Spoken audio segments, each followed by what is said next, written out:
I'm Mike Hebert, owner of Cantex Roofing and Construction. Every day is game day, and we'll get it right when it comes to your roofing, construction, windows, and mirrors. Call Cantex Roofing and Construction today. Together, we are one serving you.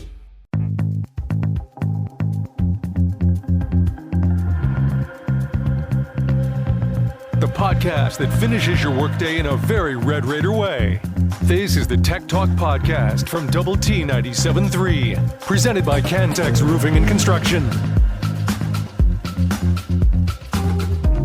Hey, what's going on? Happy Monday. It is Tech Talk here on Double T 97.3 and Double T 97.3.com. Clint Scott, Dr. Mike Gustafson, Ben Portman behind the glass taking care of us. We are live from the First United Bank studio, Red Raider Baseball, as Stanford has come into town for a 2-game set. We will give tickets out sporadically today. And I'll tell you what, let's go ahead and rip the Band-Aid off. Now, it is not for tonight's game. Again, 2-game set against Stanford. We have a couple pairs of tickets. We'll go ahead and give away the first one now. First one to call in and give Ben a compliment on the Visual Edge IT hotline.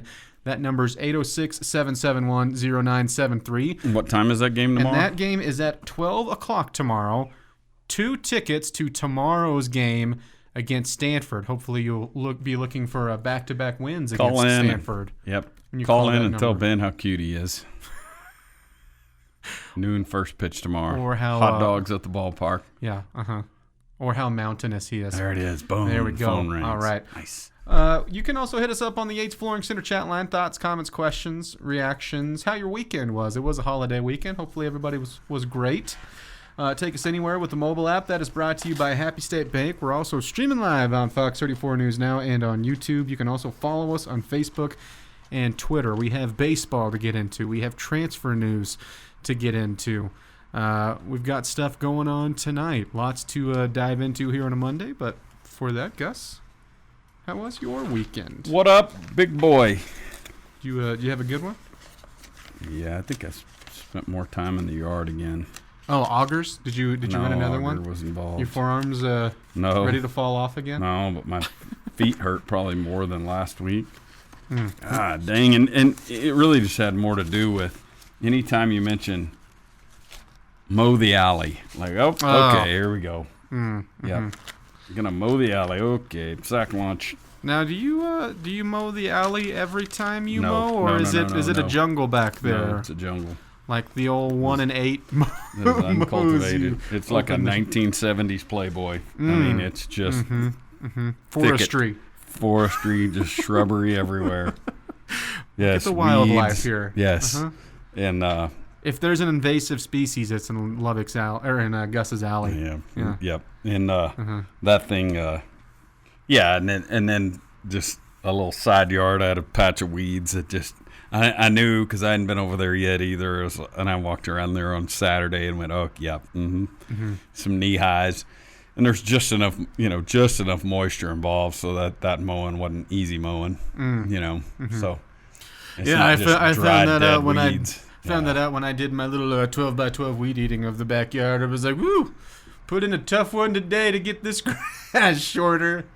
Yeah, it was just that, but it's all good. We just did our thing. It really was a lot of just kind of spring cleaning. Spring cleaning. Yeah, because just hadn't touched it yet. Some of that stuff and getting the window open on Saturday was nice. Fresh air in the house. Taking some rugs out and popping those and getting just spring stuff. And we were all over the yard, all over the backyard mostly, which is why it was a brawl. It feels like, true deep dive spring cleaning where it's not just cleaning, but you're on the same day, same weekend, however you do it. Maybe it's a week. Like you're doing the actual cleaning side. You're doing yard work. You're doing any little thing you've stored up that you've needed to tweak in the house. You're going through stuff you might need to get rid of. Like that full dose, what I think of spring cleaning, we do once every 2 years. We kind of alternate. Sure. Yeah. Thankfully, we're on an off year, as far as I know. Now that I say that, maybe something will change next week. And I'm like, here we go. And right now we got Savannah still at the house, and so we've got a lot of her stuff she's sort of in between, and so this isn't a great time to go, let's go through the garage, because most of it's just her, her stuff. Well, that's the best time. Hey, while you're here, why don't you go through it? Right. You, hey, yes or no? Here we go. Actual stuff like Pass she had. or keep? Yeah, it's actual stuff she had in Midland last fall, and so it's real clothes and stuff, but like the dresser she doesn't need in her room that went with her to Midland that can just stay out in the garage for a while. So this isn't the time to start tearing through the garage, but it was definitely a time to pull weeds and mow and water all the things, and just, it was good though. And we just put both days, just put ball games on, and it was Tech game Saturday afternoon. It was Rangers game yesterday afternoon, and just Astros, both, a little bit of both, and this worked. It was good. Pretty solid start to the year for the old Rangers, looking to repeat this year. Not so much for the Astros. That was at least one person in this building was thrilled with the results, and as he walked by in his little New York Yankees tennis polo. That was. It's like he heard us talking about the Yankees. He just popped up. Jamie's a Yankees genie. Especially good for them to go on the road and do that and take 4. Parker Mashinsky had a disaster of an outing on Friday, and then on Saturday came in. And the good news is they came right back to him. Mm-hmm. And he went out there and threw a scoreless inning. And the Red Raiders over the weekend had their 36th, I believe, big leaguer, because Clayton Beater got in, threw 3 pitches and got 3 outs. How about that? Yeah. The last, I guess it was the last Yankee to 3-pitch, 3-out debut was Mariano Rivera. I think that was the tweet I saw. So no pressure. Just set up your Hall of Fame that's career. That's great. Yeah, just go ahead and put names like that. Hey, Clayton. Good news, bad news. Going to need about 600 more saves out of you. But you're handful of rings. But you're on pace already. Yes, you are. Yeah, just keep up with that pace.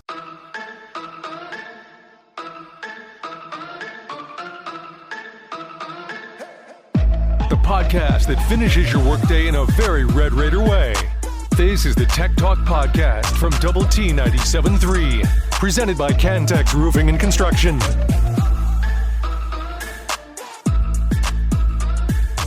It is the juice. You got Tech Talk on Double T 97.3 and Double T 97.3.com. Thank you for joining us here on a Monday edition. Clint Scott, Dr. Mike Gustafson, Ben Poorman taking care of us behind the glass. We'll start with what happened this weekend. And 2 series were lost against UCF. We'll go on the softball side and very different types of games between the 2 sports. As you saw, a lot more offense with the softball realm. Now, Tech does get a win on Saturday to win the series finale 5-4. Kaylee Wyckoff had a 3-run shot in the second inning. That was a big supplier in this one. They did lose the day before 9-12 and the opener 5-8. That moves their conference record to 3-6, 22-10 overall.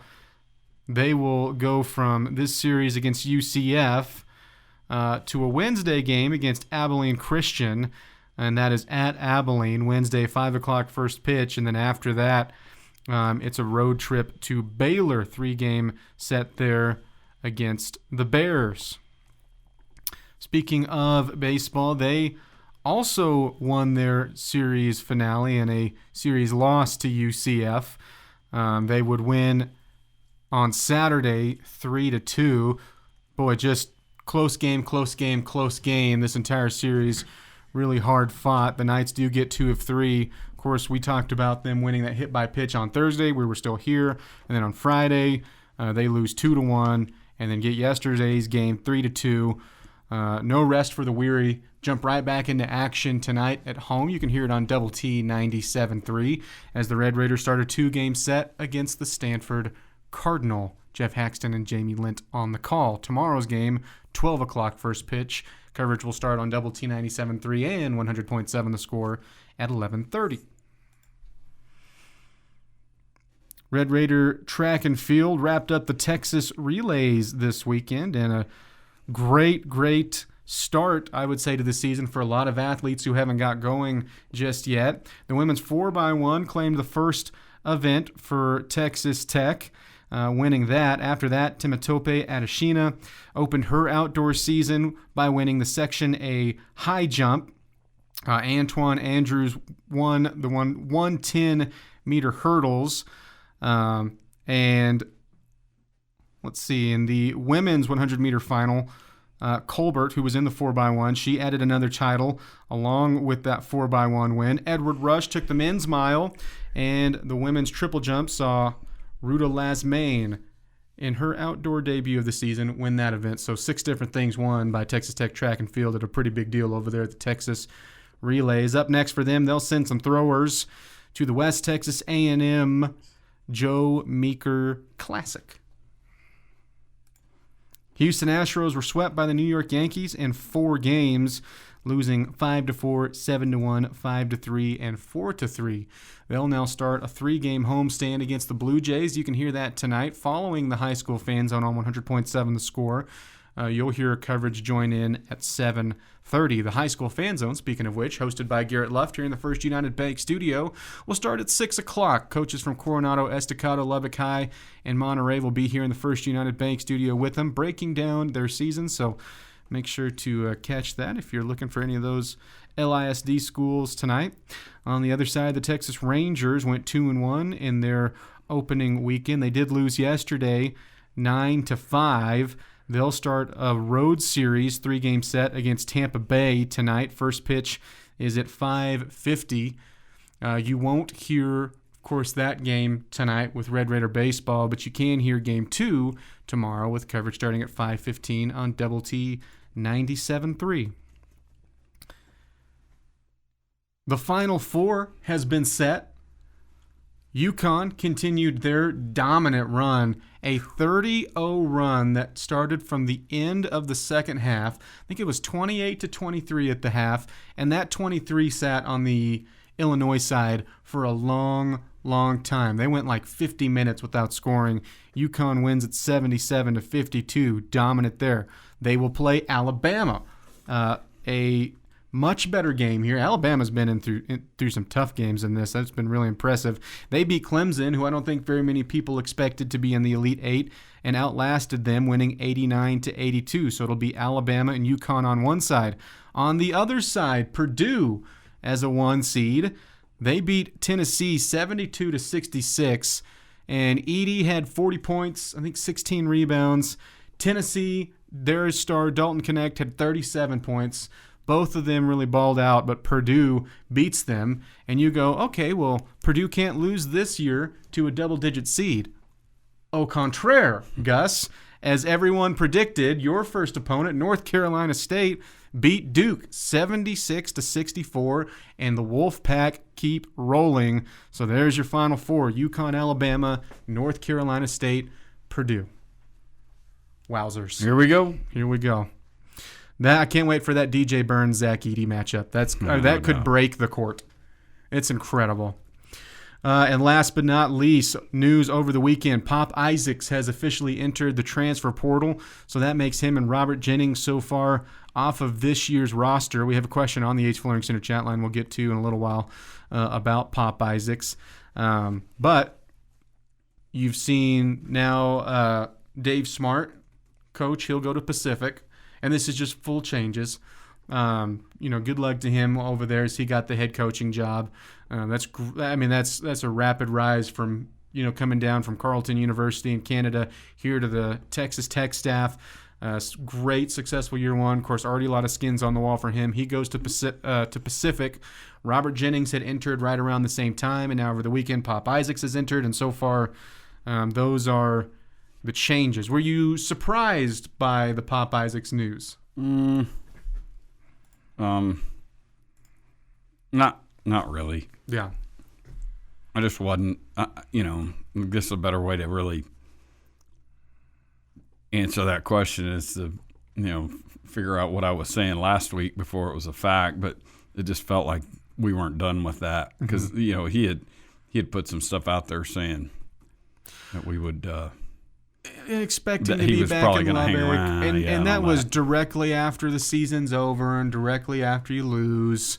I would also tell you probably didn't have probably hadn't had exit meetings and all that kind of stuff. Yes, which is a conversation that I want to get to, and when we can start a full segment with it and get into it. And that is your headlines here, round one. Hit us up on the Yates Flooring Center chat line. We got this on the Yates Flooring Center chat line. Use chemicals in the alley. There you go. Yep. I have to mow it. Any Big 12 teams left in the tourney? I wouldn't say I just felt horrible for Houston. But man, if you were rooting for, like, if you were a Houston fan, that's got to be gut wrenching to watch. Speaking of Duke, in that Sweet 16 matchup, because everybody has to deal with injuries in some way. But you put in the timing of it, and then specifically who it was with Jamal Shad. I mean, it just felt like I honestly thought when he went out, I thought Duke was going to end up blowing out Houston. And, here's a nice thing about having depth like they did, right, even with their absolute stud, best player, Big 12 player of the year going out, is you can still rely on defense. But, man, it was like it felt inevitable. And they made it a game, and they had a chance at the end. But it felt like inevitable that Houston was going to lose that game. And then, Big 12 Dunskies. Yep. We'll get to that Pop Isaacs question on the other side and talk a little bit about that transfer portal entry. It is Tech Talk here on Double T 97.3 and Double T97.3.com. Back with more next. The podcast put together with Red Raider fans in mind. This is the Tech Talk Podcast from Double T 97.3, presented by Cantex Roofing and Construction.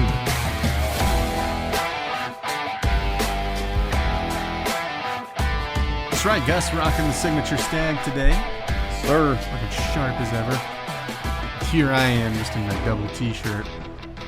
I could have looked even sharper. I could have been on the I could have been on the savage. Yeah. Yep, just a grunt over here. It is Tech Talk on Double T 97.3 and Double T97.3.com. Clint Scott, Dr. Mike Gustafson, Ben Porman behind the glass, taking care of us. So, as I was teasing a little while ago, Pop Isaacs goes into the transfer portal, and I was with you. And by the way, this is the question I wanted to respond to. Why do you think Pop is leaving? Honestly, so what you kind of touched on is something that I think is important to remember with this, because he does the I expect to be in Lubbock, whatever quote, directly after you lose a game. And what you haven't gone through is your, as you called it, the exit meeting, but your postseason talk, strategy meeting with the players for next year. And you also immediately dive into just how quickly the portal is open, which I think is crazy, by the way. Yeah, I agree. I think it was Brad Underwood for Illinois who was talking about Absolutely. it and was like, he's right, because it is a mess. You got teams right now that are still playing, and now it's a very small percentage, but still go into that, just to the Sweet 16 round, right? You got 16 teams that are playing, and you got coaches that are still trying to keep up with, hey, I'm game planning. I'm trying to make it to the Elite Eight, and in a couple of days, if I win, I'm going to be trying to make a Final Four. I'm trying to stay in touch with coaches that are working on recruiting and looking at all of these players as soon as they lose, entering the transfer portal. And I have no issue with the players doing this that are wanting to leave. I have no issue with the coaches, because you have to play the game, right? You can't just sit around if you know whether you're a good team or a bad team, what you're losing and what you're going to want to do differently, all of this stuff that goes into it. The issue is when the window is open. But when Pop Isaacs says that quote, right, he hasn't had a chance to maybe sit down with Grant McCaslin and talk about, hey, this is what we're going to do differently. Maybe, and I'm not saying this is what happened, but this is a conversation that has happened with other players since the portal's been open. Like, hey, for you, Pop Isaacs, you're a volume shooter, right? We maybe want to bump that down for you. And if that doesn't jive, then maybe this won't be the school for you, opportunity for you. Or it could have been as something like, hey, I think I can go get more NIL somewhere else. Or, hey, I think there's a better fit for me, something like that. You don't really know fully what that is going to be like. And that's where why do you think Pop is leaving? I think maybe, like, if I put, again, my guess on it, completely out of the situation, I would venture to guess he would want to stay with the amount of shots he was able to take this year, which, by the way, sometimes hurt you, sometimes won you games. I would think that Coach McCasland wants to knock that percentage down a little bit and fine-tune it. And maybe so that's the first thing I said. Maybe this isn't the situation next year, if it's changing and you're trying to fine-tune some of those things that he necessarily wants to be a part of. But again, to actually know, you don't know that unless you're in the head of the kid, in the head of the athlete. Yeah, and we may never really know. For it to have happened, I would say that quickly, it probably was a direct result of a conversation, between the two. I don't think this was filled with gossip or anything. I think just based on what we know about Coach McCasland, what he talked about last fall, when if you got to hear him talk, he would talk about player meetings and very, very much conversational, direct, even so much as inviting. I don't just have a player meeting with you. We'll do that when he first got here, but then it was like, hey, I want your whole camp here. Yeah, I want all the people that are in your ear here so that we can all get to know each other. And because you 100% know that the reality is there's a lot of voices. Sure. One of our guys that left here notoriously, someone in his camp said, I need 18 shots a game. He's not here anymore. They told him that's probably not going to happen. That's exactly it. And that way, it's all up front, and he got to move on elsewhere, and probably no hard feelings. And so, Pop will be sought after. I thought there was so much more toughness to his game this year. And when I say toughness, I mean like the things that he did last year. And again, this is just my opinion from the baseball field, but I did watch the games. But just there were times that he would go in the lane and throw it up and cry about a foul and all that stuff. This year, he would go to the lane and either get buckets to win games or get fouled and get to the line, which for him, as a very good free throw shooter, met points. I thought he was at his best. He was very good, and I think his phone's ringing right now. Guarantee you. Oh yeah. Guarantee you. There's, and I guarantee you he's going to end up playing somewhere that's in a competitive situation. Now, will he want to get closer home, West Coast, dad's sick, all that? Who knows? I really couldn't even begin to know it. And the Jennings situation, that one's probably got some different dynamics in terms of him. He could have been told, hey, your role's not going to change a whole lot. We're trying to bring in the kind of players that are better than you, and so your situation. And I would hope for that. He got as much playing time as he did because of the Cambridge injury, because of the Warren Washington situation, his injury, that stuff. His one that, we didn't really throw him out, because we kind of answered this question going out to the weekend of who we could see going in the portal, right? But Gus, to me, it was like he was one that felt like he could be on the fence, because you would love, especially with the strides you saw the final few weeks, strides he took to take that into next year and then get even better. But at the same time, like you're saying, you know what you're going after in the portal for the most part. You're trying to go after and find some experienced size, which, again, easier said than done. And those guys just don't grow on trees. And by the way, also, it's not like just one guy you're looking for. Like, you're looking for pieces of size, but it helps with Cambridge coming back, right? And again, he's not the center, but he is adding size everywhere. And a versatile defender, a good rebounder, which obviously you sorely missed throughout the season. So Jennings one was not surprising.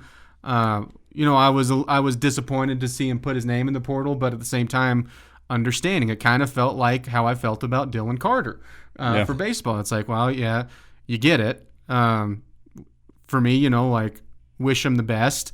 Would have loved to have seen him stay because at the same time, you need depth with the size, as you saw this year. But, whatever that conversation was like. And the other side of this, too, is I think a better way to look at it is not like, hey, what is the reason someone's leaving? There's multiple reasons. There's probably a headlining reason, and one if you're going and breaking it down on a pie chart that has, as Jerry would say, the biggest piece of pie. But it's not like it's always going to be, and I would say more times than not, there's not just like one reason. This is the only reason he's entering the portal. But for Pop, and I've still got some more thoughts on him that we'll get to throughout the program. Now you do have to go into the replacement side, and there's a lot of points coming there. Back in time when we returned, it's Tech Talk on Double T 97.3.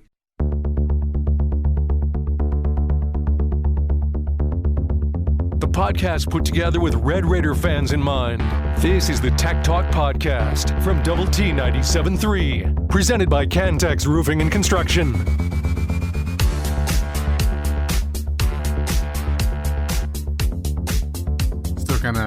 Still bothers Gus when he hears it. It's just kind of. What makes you angrier? Someone betting on WWE or saying batting percentage? What makes you want to give a chair shot to that person more?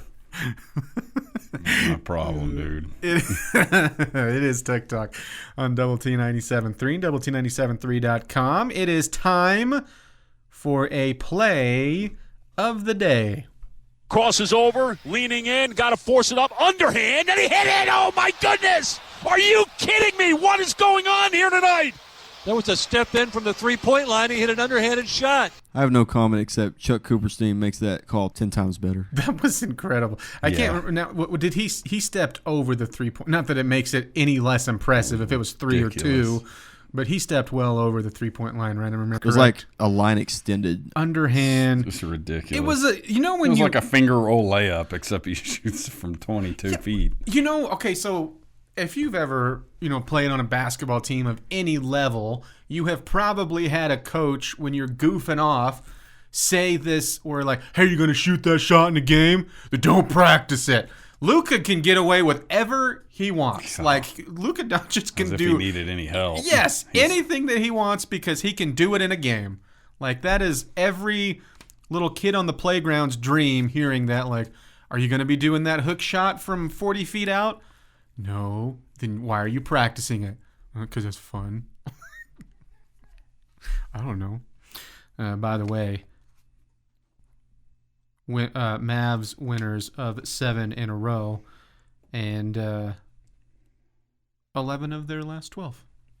Pretty good stretch there as playoffs are looming.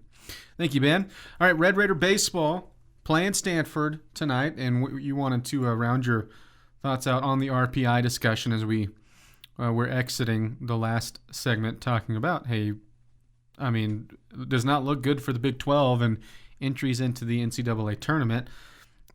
For whatever it's worth, RPI of your opponent tonight, by the way, not great, Bob, 183 for the old Cardinal.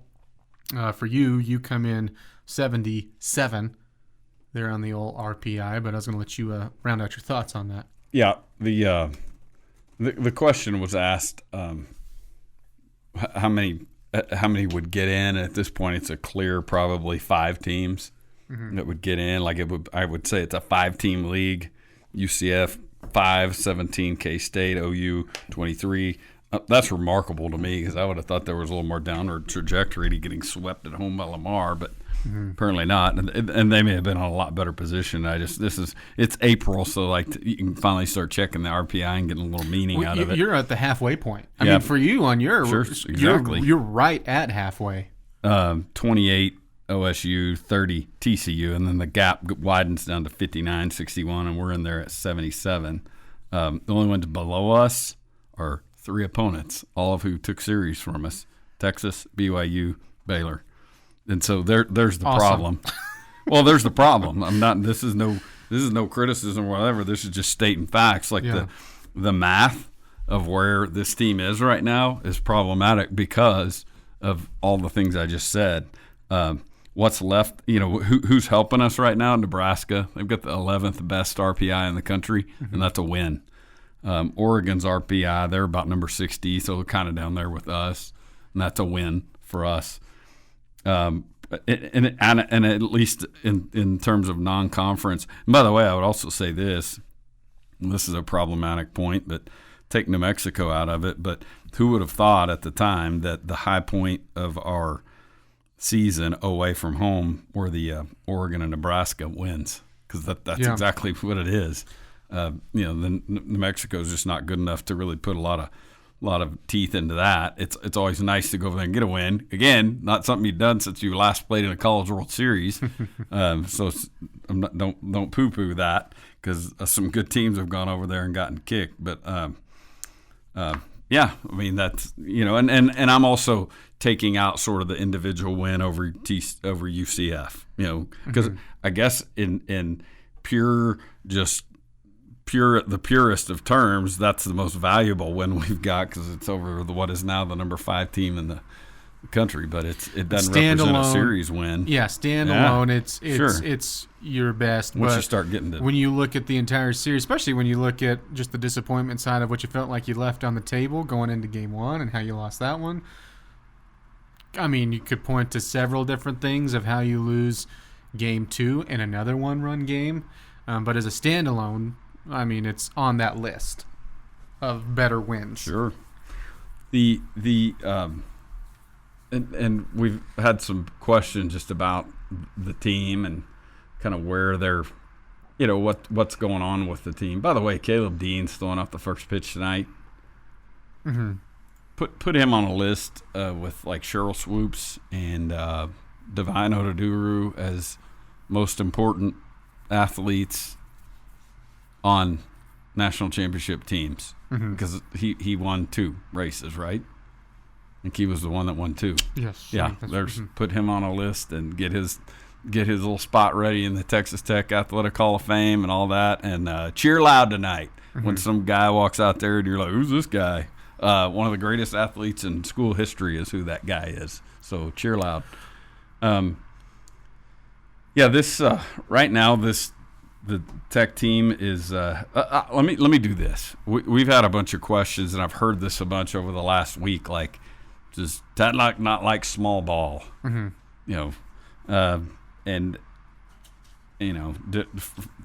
can pick through the exact definitions of small ball, because what does everyone mean by small ball? I would interpret it as probably stolen bases, one, maybe sack bunts. Well, Tim hasn't sack bunted. I bet he hadn't tried double-digit sack bunts in the last 10 years. And for that matter, like it was us and TCU notoriously that Schlossnagel and Tadlock just never bunted. Now, I'm not saying they don't bunt for a base hit, and that's different. But just squaring around and dumping a bunt and giving away an out, those two guys never did that, and it was it was all through the late teens, certainly when both teams were blowing and going, that stat would get thrown up there, and Tech would have 3 sacrifices and TCU would have 2, and here they were, playing Omaha or whatever. So he's never sacrificed. Probably not going to spend a whole lot of time with that. I looked up stolen base numbers because that's where I would define this, and John Harris and I were on the call last week when we got thrown out stealing for the first time all year. It was like 28 for 28, but B, one of those stolen bases represented more stolen bases for this team this year at this point, which was a few games short of the halfway part, than all of last year.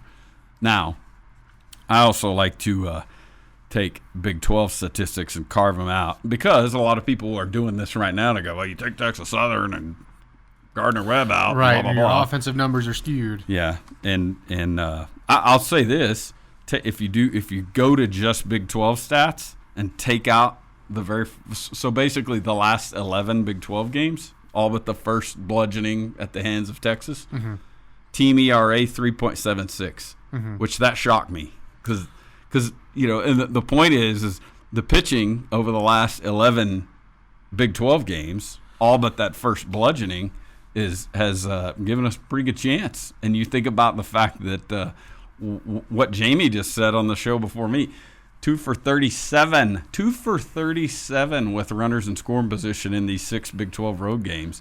One of those, a base hit in which our base runner running from second falls down around third base, has to go back to third, strike out, double play to end the inning, don't even score the run. So it's a mess. That part's a mess.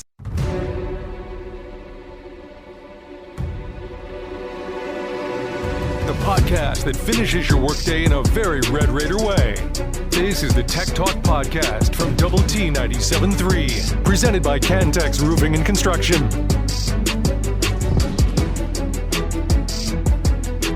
It is Tech Talk here on Double T 97.3 and Double T973.com. Clint Scott, Dr. Mike Gustafson, Ben Porman behind the glass, taking care of us. We're leading you up to Red Raider baseball against Stanford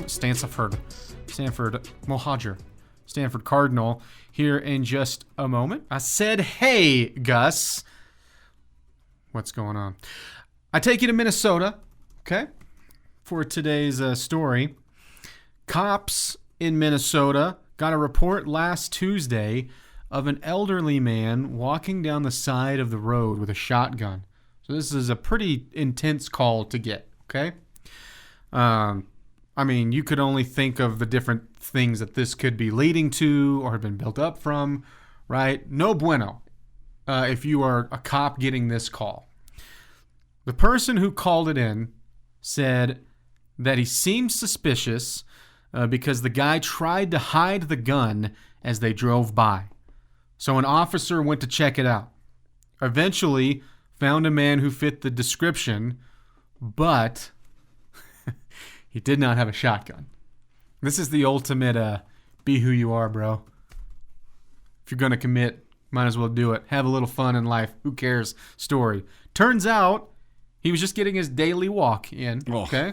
Just getting his daily walk in. He had a walking stick with him that he uses. But why did he try to hide it? I know this is the question you're asking. It's about to roll right off the tip of your tongue. He told the cop that he likes listening to music on his walks, and eventually admitted he was playing air guitar on his stick when they walked by, and then got embarrassed and hit it down by the leg. His knee-jerk reaction was to whoosh, hide the stick, and that seemed suspicious to the person who called it in. Yeah.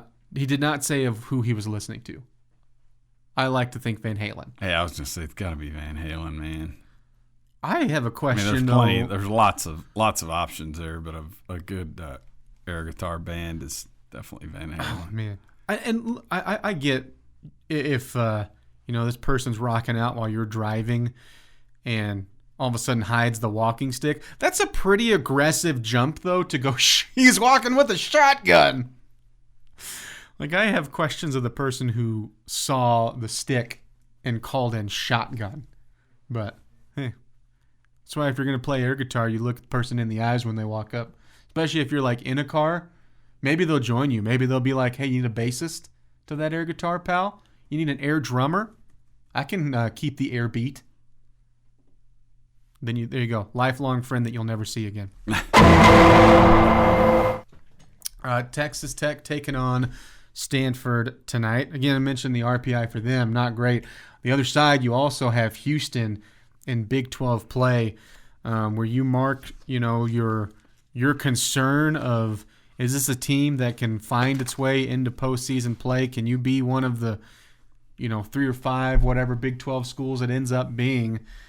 I mean, what can you give up at all this week? Because these are not the teams you need to be dropping games against. That's right. And I mean, again, it's a conversation we had about basketball 2 years ago, where Dickens and I would sit in here and go, one thing you got is ahead of you, you've got a lot of opportunities, but that's also to say that behind you are the teams you really wish you'd have beaten. This, now you have to run around brooming them up and sweeping them, but just don't have series losses to the teams below you in the standings. The reason why we're all down there together. Houston at 62, There's West Virginia at 59, but there's games with TCU, Oklahoma State, OU ahead. There's nine games against tournament teams there. Throw in 2 games with Arkansas, there's 11 games. Now, have we done anywhere close to what we need to do to beat those people? And like the level of play is going to have to step up, right? It's one thing to have the opportunity, but it's the other one to like sit here confidently go, can you actually beat them? Because having the opportunity doesn't mean anything if you're not gonna beat them. Right, and 3 road games in Lawrence. That's number 61 there, and so just about everything of big import. And again, you don't set up a home and home with Stanford in 2022 and expect them to be down there at 100 and 183. Yeah, that was not like a scheduling mishap. It's just an unfortunate part of the way it goes. Messing around the RPI and scheduling ahead of time. Exactly. The missed opportunities to beat an Oregon State or somebody like that, but that's less of a missed opportunity and that more of a just losing to a Omaha team, really good a contender. Spot. Yeah, and so a contender. The opportunity is there, but this is also the talk of some teams that in the past. I'm not saying Texas Tech teams, but usually when you're doing what I'm doing, it's not a good sign because suddenly you're hoping that a light's going to come on, or this behavior pattern here, this team that's done this over here is going to just hang a 180 and start doing that when. Best indicator of future performance is probably what looking in the mirror, and so this team needs to at 19-9 in the first half. There probably needs to be something pretty comparable to that in the second half, but it's going to be done against a way fatter schedule. I mean, if this team goes 19-9 and I haven't gone in game by game, but I'm just saying we've talked about halfway point, 19-9 in the second half. Against both Oklahoma schools, TCU, West Virginia, Kansas, Houston, Arkansas. I mean, do you see Arkansas swept LSU this weekend? And that's another painful thing when you think about this roster this year. When I get the what's wrong? Well, the 2 players that played here last year, they're playing at Arkansas right now, don't help because there's a lot of your veteran presence, and those guys will be one and done guys at Arkansas and. Draft guys and stuff, but that's the top of your pitching staff. That's a middle of the lineup hitter. You can hear Gus on the ESPN Plus call here in just a little bit. Gus, go get us a win. Yeah, hope so. Or Sour Patch Kids, whichever one you want. Hope so. Hopefully this is both. A fun opportunity to get Stanford on campus.